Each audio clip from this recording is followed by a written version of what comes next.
নিশাচর প্রাণী প্ল্যাটিপাস বা হংসচঞ্চু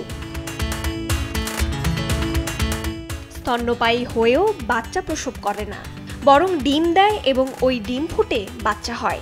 জলজ প্রাণী দেখতে কিছুটা হাঁসের মতো, আবার কার্টুন চরিত্র গডজিলার সঙ্গেও প্ল্যাটিপাসের বেশ মিল রয়েছে।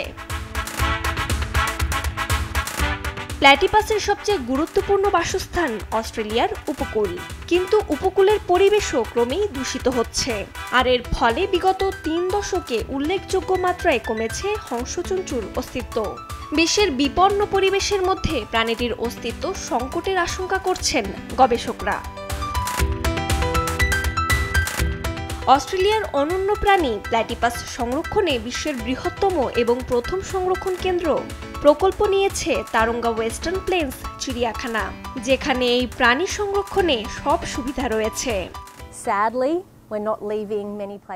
আমাদের CCTV camera rolling, thermal imaging এবং ডেটা লগার আছে, যার সাহায্যে বিভিন্ন তথ্য পাচ্ছি। এর মাধ্যমে আমরা সহজেই বুঝতে পারবো কোন পরিবেশে এবং কিভাবে রাখলে এদের প্রজনন বাড়বে। So Platypus Rescue HQ is a really key facility for understanding platypus better. এই প্রাণীটি রক্ষা করতে আমাদের এই সংরক্ষণ কেন্দ্র সাহায্য করবে বলে আমি মনে করি। আমরা এখানে এদের ভালোভাবে বুঝতে পারবো, তাদের সংরক্ষণ করতে পারবো।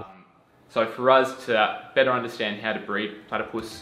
গবেষকরা বলছেন, বিপন্ন প্রাণী রক্ষায় প্রাকৃতিক বন ও গাছপালা কাটা, বন্যপ্রাণী হত্যা, প্রাণী ও উদ্ভিদের আবাসস্থল ধ্বংস, ভূমি ও পানির প্রাকৃতিক বৈশিষ্ট্য নষ্ট করা, মাছ ও জলজ প্রাণীর জন্য ক্ষতিকর সবকিছু থেকে বিরত থাকতে হবে।